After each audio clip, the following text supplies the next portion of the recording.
예, 우리 오늘 은혜 나눌 말씀 마태복음 5장 6절 한 절입니다. 6절 한 절 같이 읽겠습니다. 시작. 의에 줄이고 목마른 자는 복이 있나니 그들이 배부를 것이며. 아멘. 여러분 줄이고 목마르다라고 하는 말이 무슨 의미인가요? 줄이고 목마르다고 하는 것은 우리가 생명을 유지하기 위해서 나타나는 우리의 신체적인 반응이다, 이렇게 말할 수 있죠. 그래서 우리는 배고플 때면 음식을 구하고 목이 타면 물을 구하게 되는 것입니다. 그래서 의에 대해서 이렇게 줄이고 목말라야 된다라고 하는 건데요. 이것은 사실 우리가 우리의 목숨이 붙어 있는 한 우리에게 계속해서 나타나는 반응이다, 이렇게 말할 수 있죠. 왜냐하면 우리가 한 끼 식사, 예를 들어서 아침에 한 끼를 먹었다고 해서 남은 시간들을 우리가 배가 부르지 않을, 배가 뭐라 그러죠? 배가 고프지 않을 수가 없죠. 그 시간이 지나면 또 배가 고프고 목이 타고 하는 것입니다. 그래서 이거는 이제 우리가 매일매일 일어나는 그런 반응일 수밖에 없는 것입니다. 자, 그래서 우리가 의에 줄이고 목마르다고 하는 것, 의에 줄이고 목마르다고 하는 것도 하나님의 자녀가 된 우리가 하나님의 말씀하신 방식대로 살고자 하는 이제 반응이다, 이렇게 말할 수 있습니다. 이제 우리가 하나님의 자녀가 된 사람들은 이제는 생명을 얻었잖아요. 생명을 얻었는데 뭐랄까요? 우리가 그 생명의 양식, 그 영혼의 양식을 뭐라고 하죠? 우리 하나님의 말씀을 우리 영의 양식이다, 이렇게 하잖아요. 그래서 만약에 우리가 하나님의 자녀가 됐지만 이제는, 그래서 우리는 하나님의 자녀가 되었기 때문에 우리는 뭘 늘 마셔야 돼요? 뭘 늘 먹어야 돼요? 하나님의 말씀, 우리의 영의 양식인 말씀에 대해서 늘 줄여야 된다, 그런 얘기죠. 그러니까 하나님의 말씀을 먹지 않으면 배고픔을 느껴야 되는 거죠. 배고픔을 느껴야 되고, 우리가 목이 타면 우리가 또 하나님을 더 갈망하는 그런 그런 게 있어야 된다는 거죠. 줄이고 목마름이 있어야 된다, 이제 그런 뜻입니다. 그래서 여러분, 우리의 줄이고 목마르다고 하는 것도 하나님의 자녀가 된 우리가 하나님의 말씀하신 방식대로 살고자 나타나는 반응이다, 이렇게 말할 수 있습니다. 여러분, 그러면 의란 뭐냐, 이거예요. 의란 무엇입니까? 의에도 자기의가 있고 하나님의 의가 있고 합니다만, 아무튼 의라고 하는 것은 무엇이냐? 의라고 하는 그런 헬라어 단어는 그 자체로 옳거나 정당한 것을 의미합니다. 그러니까 의라고 하는 것은 옳은 거죠. 그죠? 옳은 것. 그래서 의라고 하는 것은, 의란 하나님께서 말씀하시는 것은 무엇이든지 옳다는 거죠. 옳고 정당하기 때문에 우리는 어떻게 해요? 그대로 그것을 인정하고 복종하는 것을 의미한다라는 것입니다. 그러니까 결국 여러분, 의라고 하는 것은 하나님의 속성이죠. 하나님의 속성. 제가 이제 하나님의 의에 대해서도 설교한 적이 있습니다만, 그리고 또 이러한 의는요, 우리 하나님께서 우리가 당신을 찾도록 우리 마음에 심어주시기도 해요. 이렇게 이런 의를 우리에게 심어주시기도 한다라는 것입니다. 그러니까 한마디로 의에 줄이고 목마른 것은요, 하나님이 말씀하신 방식대로 살고자 애쓰는 것이다, 이렇게 말할 수 있습니다. 그래서 여러분, 오늘은요, 제가 한 분의 그런 간증이라고 해야 되나? 한 분이 겪었던, 우리 한국 사람이 아니고 중국 사람인데요. 중국의 한 분이 겪었던 일들을 살펴보면서 우리가 정말 의에 줄이고 목마른 것이 무엇인가라는 것을 한번 살펴보고자 합니다. 여러분, 과거에요. 중국 1870년대에 이름이 시예요, 시. 그래서 발음하기가 좀 그렇습니다만, 시라고 하는 유교 학자가 있었어요. 그러니까 1800년대니까 우리나라도 마찬가지로 그때는 유교였잖아요. 우리나라도 유교였죠. 우리 조선시대 때는 뭐였어요? 유교였었잖아요. 유교였었는데, 그런 것처럼 이분도 유교학자였어요. 유교학자였는데, 여러분, 1800년대는요, 중국에 어떤 일이 있었냐면, 엄청난 대기근이 있었어요. 대기근이 있어서, 그때 죽은 사람만, 6천만 명. 6천만 명 내지 7천만 명이 죽었다는 거예요. 여러분, 우리나라 지금 인구가 몇 명이죠? 5천만 밖에 안 되는데, 그때 죽은 사람이 몇 명이에요? 6천만 명이 죽었다는 거예요. 6천만 명이 죽었다는 말도 있고, 7천만 명이 죽었다는 말도 있어요. 이렇게 이 시라고 하는 학자는 중국 북쪽 지방에 살았는데, 그때 기근으로 굶어 죽은 사람들이 7천만 명이나 되었다는, 그 말로 표현할 수 없는 기근을 겪었던 사람 중에 한 사람입니다. 이 당시 이 사람은 그리스도인이 아니었습니다. 뭐 유교학자니까 당연히 그리스도인이 아니었겠죠. 그는 아주 자부심이 강한 유교학자였습니다. 그는 그 사회에서 존경을 받았고 사람들은 종종 그의 지혜를 빌렸습니다. 그러던 그가 상당히 고통스러운 그런 질병에 걸리게 되었습니다. 질병에 걸리게 되었는데 그 아픔은 그에게 큰 고통을 가져다 주었습니다. 그러자 그의 친구들이요, 얘기를 합니다. 야, 그렇게 아프면, 그때 당시에 중국에는 뭐가 성행했어요? 아편. 우리 지금으로 말하면 마약이죠. 펜타믹 같은 거. 미국 같은 데는 그 펜타믹 때문에 지금 사람들이 마약에 중독이 돼서 어떻게 됐어요? 완전히 좀비처럼 됐죠. 사람이 아니에요. 이 마약 중독된 사람들 보니까 사람이 아니더라고요. 우리가 영화에서 보는 좀비야, 좀비. 정말 무서워요. 정말 끔찍한 일이더라고요. 그런데 아무튼 너무 아프니까 친구들이 야, 아편을 해. 아편을 하면 안 아프니까 해라. 이렇게 권합니다.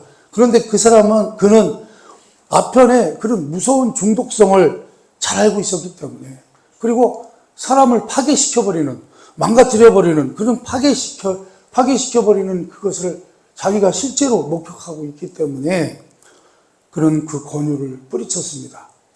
그 권유를 뿌리쳤어요. 왜냐하면 당시에 유행했던 그 아편으로 인해서 인생을 망쳐버린 사람들이 주변에 너무 많았기 때문입니다. 고통이 점점 심해오는 거예요. 이게 그냥 낫으면 다행인데. 그래서 친구들은 그에게 어떻게 해요? 아편을 해. 그러니까. 아편을 계속 하라는 게 아니라 네 몸이 낫을 때까지만 해라. 그리고 끊으면 되잖아. 이렇게 이제, 사실은 여러분 이게요, 어떤 음성인가요, 여러분? 우리 식으로 따지면요, 마귀의 음성입니다, 이거. 무서운 거예요. 선악과를 따먹으라고 하는 거하고 똑같죠. 그러니까 여러분, 어떻게 돼요? 너무 아프니까 그 유혹에 넘어가 버린 거예요. 그래서 그가 결국 아편 상습 복용자가 되고 말았습니다. 그런데요, 1870년대 그 기근이 닥쳤을 때 그가요, 참 아이러니하게도 그 아편 때문에 살았어요. 사람들 다 죽어갈 때 그 사람은 살았는데 어떻게 해서 살았냐면 그는요, 아편을 자기가 중독자가 되다 보니까 아편을 아예 어떻게 해요? 자기가 재배를 해버렸어. 여러분, 아편이 뭐예요? 양귀비예요, 양귀비. 우리나라에서도 양귀비 몰래 재배하다가 걸리면 붙잡혀가는 분들도 있는데 양귀비를 키운 거예요. 그러다 보니까 어떻게 해요? 그 어려운 상황에서도 주변에 아편 중독자들이 많다 보니까 아편을 사러 그 사람한테 오는 거예요. 그래서 그 어려운 기근에도 그 아편 때문에 죽진 않았다는 거예요. 굶어 죽진 않았다는 거예요. 그래서 여러분, 그때 당시에 그 기근이 덮쳤을 때 7천만 명의 많은 사람들이 굶주리고 있었다는 거예요. 결국은 7천만 명이 다 죽었습니다만. 그래서 당시 어떤 사람이 그 당시 거기를 여행을 했대요. 중국을. 여행했는데 그것을 기록해 놓은 기록해 놓은 내용이 남아있는데 그 사람이 이렇게 얘기를 합니다. 우리는 당시 중국을 여행을 했는데 마음에 지울 수 없는 너무나 공포스러운 그런 장면들을 목격했다는 거예요. 우리는 칼날 같은 추위에도 불구하고 넝마 조각을 걸쳐 입고 온 땅을 비틀거리며 걷고 있는 사람들을 지나쳐갔다는 거예요. 그러니까 여행을 할 때 걸어가는데 맨 그런 사람들이었다는 거예요. 힘없는 발걸음, 쇠약해진 신체와 거친 얼굴들. 그들은요, 그 땅에서 마지막 밤을 보내고 있음을 말해주고 있었다는 거예요. 아침에 길을 따라 걷고 있을 때에는요, 전날 밤에 희생된 죽음들을 우리는 볼 수 있었다고 말합니다. 아침에 눈 떠서 이제 또 가려고 하면요, 엄청난 사람들이 죽어 있다는 거예요. 북한의 고난의 행군 때인가요? 그때 보니까 이북 사람들이요, 길거리에서 누워있어요. 누워있는데요, 왜 누워있어요? 먹지를 못해서 죽음을 기다리면서 누워있는 거예요. 참 기가 막힌 일이죠. 그런 일들이, 그래서 그 길 위에서 마지막 죽음의 고통으로 몸을 비틀고 있는 사람들도 볼 수 있었다는 거예요. 그러나 그 누구도 그들에게 아무런 동정을 보내거나 돌아볼 수 없는 현실이었다는 거죠. 그래서 그러한 광경은 이미 오래전부터 일상사가 되어버렸다는 거예요. 길 옆에는 수백이나 되는 시체가 쌓여 있었다는 거예요. 가는 데마다 시체가 수백 구씩 쌓여 있었다는 거예요. 당연히 가정은 깨지고 아내들은 팔려나가고 아이들은 팔리거나 버려졌답니다. 남자들은 음식을 찾아 여기저기 헛되이 어스름 걸렸다는 거예요. 그 사람들이 통과한 여행 거리가 500km 정도 된다고 그러는데 중국을 500km를 관통해서 걸은 건데 500km면 어느 정도 되나요? 부산에서 서울 정도 되나요? 아니죠. 서울보다 더 되죠. 평양 정도 되겠네요. 부산에서. 그래서 이런 상황들이 계속돼서 여행을 할 때도요, 홀로 가면 안 됐다는 거예요. 혼자는 다닐 수가 없었답니다. 왜? 자칫하면 끌려가서 잡혀 먹히기 때문입니다. 그때는요, 사람을 잡아먹었대요, 서로 사람을 잡아먹었다는 거예요. 그런데 이 수많은 인구가 어떤 구주의 소망도 없이 굶주림에 땅을 파먹고 있다고 생각을 해보십시오. 정말 끔찍한 일이 아닐 수 없다는 것입니다. 그런데 여러분, 하나님이 말씀하시는 굶주림, 우리가 의에 줄이고 굶주리다고 하는 그 굶주림이 바로 이것이라는 거예요. 이 정도의 굶주림이라는 거예요. 이런 굶주림. 먹을 음식이 없으면 당장 죽을 수밖에 없는 그런 굶주림. 우리는 의에 대해서 이런 굶주림이 있어야 된다는 거예요. 이 시라고 하는 유교학자는요, 그가 결국 회심하고 목사님이 되었습니다만, 그는 의에 줄이고 목마름이 무엇인가를 우리에게 보여주고 있습니다. 하여간 당시에 그 북중국에 선교사들이 파송이 됐대요. 파송이 됐는데 선교사들이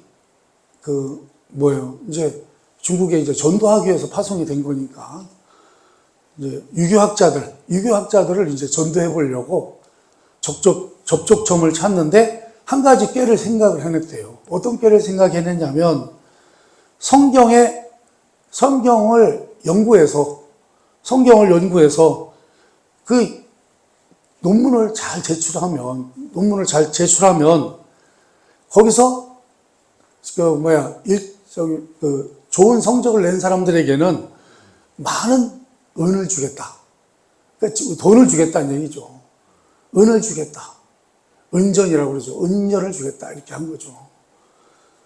그래가지고요, 그 각 경쟁자들에게, 그 유교학자들에게 기독교 책자, 또 소논문이 제공이 됐다는 거예요. 그러면서 그들은 그것을 열심히 탐독하면서 어떻게 하든지 우승자가 돼서 그 많은 은을 상으로 타기 위해서 애를 썼다는 것입니다. 그런데 바로 그 시라는 유교학자가 그 모든 상을 휩쓸었다는 거예요. 성경에 대해서 연구를 해가지고 논문을 냈는데 그 사람이 1등을 했다는 거예요. 그래서 그것을 빌미로 해서 그는 선교사에게 초청이 됐고 그 시학자는 그의 번역사가 되었다는 거예요. 그래서 그는 계속해서 하나님의 말씀을 접하게 되었습니다. 그래서 시학자라고 하는데 선교사의 사택에 거하게 되었는데 그것은 그에게는요, 천국으로 가는 우리 천국으로 우리 하나님께서 이끌어드리는 천국의 하나님의 수단이 되었다는 것입니다. 여러분, 우리가 그동안 살펴본 하나님의 의 4가지가 있었죠. 첫 번째는 뭐죠? 심령이 가난한 자, 복이 있다. 두 번째로는 애통하는 자는 복이 있다. 세 번째로는 온유한 자는 복이 있다. 그리고 네 번째로는 오늘은 뭐죠? 의에 줄이고 목마른 자는 복이 있다. 여러분, 팔복은요, 우리가 하나님께 나아갈 때 하나님께서 우리 마음에 역사하시는 과정을 우리에게 보여주고 있는 것입니다. 그래서 성경을 읽으면서요, 이 시 목사님, 이제 목사님이 됐으니까 목사님이라고 미리 부르면 이 시 목사님은 예수님의 생애가 좀 더 현실성 있어 보였고 흥미와 신비를 더해갔다는 거예요. 이제 성경을 보다 보니까 그는 이 권능의 구세주가 그가 생각했던 대로 단순한 사람이 아니라 육신을 입으신 하나님이신 것을 깨닫기 시작했다는 거예요. 죄와 죽음의 공포로부터의 구원, 불확실한 미래에 대한 빛을 얻고자 하는 불타는 욕망이 이 병든 유교학자에게 찾아왔다는 것입니다. 그러면서 그가 그 와중에도 그가 정복할 수 없었던 게 있는데 뭐죠? 그가 이미 지금 어떤 상태에 있어요? 아편 중독자예요. 아편의 굴레는요, 점점 더 참을 수 없는 것이 되어갔다는 거예요. 우리가 자기의 그러한 모습들을 보면서, 그러니까 하나님을 깨닫고 이제 우리 주님을 알게 돼가면서 이 자기가 아편을 하고 있다는 게 너무 힘든 거예요. 그래서 여러분, 그런 자기가 너무 무가치함을 뼈저리게 느낀 나머지 마침내 그는 더 이상 참을 수가 없어서 성경책을 내려놓고 무릎을 꿇고 눈물을 흘려가며 계속해서 그 성경을 읽어 내려갔답니다. 그때 그의 영혼 속에 빛이 비추기 시작했습니다. 십자가에서 모든 고통과 고난을 받으신 분, 신이요 인간이시며 놀라운 그분이, 놀라운 우리 예수님이, 우리 주님이 그 유교학자, 그와 개인적으로 관계를 맺기 시작하셨다는 거예요. 우리 주님이 찾아오셨다는 얘기죠. 그의 죄와 그의 눈물과 그의 필요에 관여하기 시작하셨습니다. 한때 교만하고 자부심이 강했던 유교학자는요, 무릎을 꿇고 신이신 주님이 홀로 최고의 고통의 시간을 보내신 겟세마네 동산의 이야기까지 읽어 내려갔습니다. 그러자 오랫동안 닫혀있던 그의 심령이 깨지더라는 거예요. 하나님의 임재가 그를 덮쳤습니다. 침묵 가운데 그는 구세주의 울부짖음을 듣는 듯했습니다. 내 영혼이 극도의 슬픔으로 죽게 되었나이다. 그리고 그의 마음속에 놀라운 깨달음이 생겨났습니다. 그가 나를 사랑함으로 나를 위해 자신의 몸을 주셨다라고 하는 것을 깨달았다는 거예요. 갑자기 그 기록대로 성령님이 그의 영혼에 강타하셨고 역사하셨습니다. 그러자 그는요, 눈물이 쉬지 않고 흘러내렸습니다. 여러분, 이거는 이제 경험하신 분들은 다 이해를 합니다만, 그래서 그는 솔직히 구세주에게 자신을 굴복시키고 그분을 자신의 구세주와 하나님으로 영접했습니다. 그는 주님을 구세주로만이 아니라 자신의 절대적인 소유주요, 그의 주인으로 모셔드렸습니다. 회심 즉시 이 학자의 마음에 아편 습관을 이길 수 있다는 확신이 섰습니다. 여러분, 이렇게요. 믿음이, 이제 신앙이 들어가면 어때요? 이제 아편을 끊을 수 있다는 그런 확신이 섰다는 거예요. 그러나 여러분, 그는요, 당시 타락한 죄로부터 자신을 깨끗하게 할 수 있는 힘이 무엇인지 알지 못했다는 거예요. 그런데 이제 모든 것이 변했습니다. 그는 그리스도께 속하게 되었습니다. 물론 그는 아편을 끊는다는 것이 무엇을 뜻하는지 잘 알고 있었습니다. 아편을 끊는다는 것은 뭐예요, 여러분? 고통이죠. 그 자체가 고통이죠. 너무나 힘든 거죠. 그 아편을, 그래서 못 끊는 이유가 뭐예요? 다음 아편을 끊는데 엄청난 고통이 뒤따릅니다. 그러나 그는 이제 물러서지 않았습니다. 그러나 그에게 엄청난 고통이 몰려왔습니다. 시간이 지남에 따라 마약에 대한 생각이 너무나 간절해서 굶주림과 목마름보다 더해갔습니다. 예리한 고통이 육신을 산산조각 내는 것 같았습니다. 아찔하고 기진맥진하여 그와 어떤 것도 그를 평안하게 할 수 없었습니다. 극도의 침통과 우울함이 그를 엄습해왔습니다. 현기증이 나고 몸은 떨리고 고통이 몰려오고 타는 듯이 목이 말랐습니다. 그는요, 7일 밤 낮 동안 그는 거의 모든 음식과 물을 마실 수가 없었고 잠을 잘 수도 없었다는 것입니다. 사실은 여기에 핵심이 있어요, 여러분. 7일 동안 뭐 했다고요? 자동으로 금식하게 됐는데, 여러분, 마약의 치료 방법이, 제일 좋은 치료 방법이 뭔지 아십니까? 금식입니다. 금식 일주일만 하면요, 마약 다 끊어집니다. 담배도 다 끊어집니다. 아무튼 앉았다 일어섰다 하면서 안정을 찾지 못했습니다. 그 고통은 거의 참을 수 없었습니다. 그러면서 그는 몇 모금의 아편이, 그동안 자기가 펴왔던 아편이 자신을 달콤한 꿈으로 안냈었다고 하는 사실을 알게 되었습니다. 마침내 우울증이 최고로 달했을 때 그가 겪는 고통은요, 단순히 육신적인 데에만 기인한 것이 아니라 그 뒤에 강력한 영적인 힘이 숨어 있다고 하는 것을 알게 되었습니다. 그게 뭐였을까요, 여러분?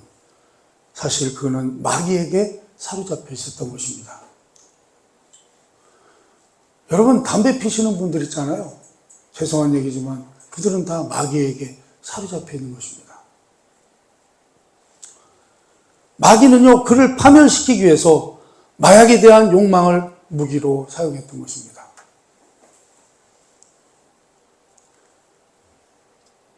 여기에 잠깐 제 얘기를 하면, 저도 청년기에는 담배를 좀 폈었는데, 제가 은혜 받고 이 시 목사님처럼 저도 이제 담배를 끊을 수 있다고 결단하고 해도 도저히 끊어지질 않아서 저는 7일 금식했습니다. 7일을 금식했는데 여러분, 꿈에요. 꿈에 그 카우보이를 쓴 모자를 쓴 마귀가요, 이 시가를 딱 입에 물고서 나타났어요. 그러면서 저보고 그래요. 야, 이놈아, 네가 담배 끊을 것 같냐? 못 끊어. 못 끊어. 그건 절대 못 끊어. 그래서 제가 그 꿈에도 그렇게 얘기했습니다. 아니, 나는 끊을 거야. 나는 끊을 거야. 여러분, 그래서요, 마귀는요, 그를 파멸시키기 위해서 사실은 마약을 이용했던 것입니다. 그 가엾은 사람은 이제 어떻게 해요? 하나님께 자신을 의탁하기로 했습니다. 유일한 피난처에서 한 발자국도 나서기를 거절하기로 했습니다. 그는 새 구주의 임재하에서 그 전쟁을 수행해 나갔습니다. 사실은 영적 전투죠. 마귀야, 이제 내가 나에게 무엇을 할 수 있느냐? 내 생애는 이제 하나님의 손안에 붙잡혀 있다. 나는 차라리 아편을 끊고 차라리 죽는 게 낫겠다. 더 이상 죄에 빠져 살고 싶지 않다. 최고의 고통스러운 순간순간마다 그는 소리쳤습니다. 내가 죽더라도 이제 다시는 그것을 만질 수 없다. 마침내 수많은 고통의 날들을 보낸 후에 그에게 위로자에 대한 몇몇 성경 구절이 눈에 들어왔습니다. 그 구절을 통해 그는 성령님이 사람들을 힘있게 하기 위해서 보내심을 받은 하나님심을 깨닫게 됐습니다. 그때 그는 자신이 완전히 무력한 존재임을 인정하고 하나님께 자신을 던졌습니다. 그 많은 것을 이해하지는 못했지만 성령님께서 그를 도우실 수 있으며 불가능을 가능으로 이끌며 원수들의 힘을 극복하게 하신다는 놀라운 진리를 붙잡았습니다. 조용히 묵상 기도하는 가운데 놀라운 응답이 왔습니다. 갑자기 생명과 능력의 파도가 그의 영혼을 휩쓸고 지나가는 것 같았습니다. 성령님이 임하셨고 그의 마음속에 평화를 넘치게 부어주셨습니다. 여러분, 이게 뭐라고요? 이게 의에 줄이고 목마른 것입니다. 여러분, 제가 지금 그 한 분, 시 목사님이라고 하는 한 분의 그런 일들을 겪었던 일들을 말씀을 드렸습니다. 사실은요, 이거하고는 다르다고 하지만 우리도요, 다 이런 과정을 겪었습니다. 저도 겪었고요. 이런 과정을 통해서 우리가 하나님께 나아가는 것입니다. 이것이 바로 의에 줄이고 목마른 것입니다.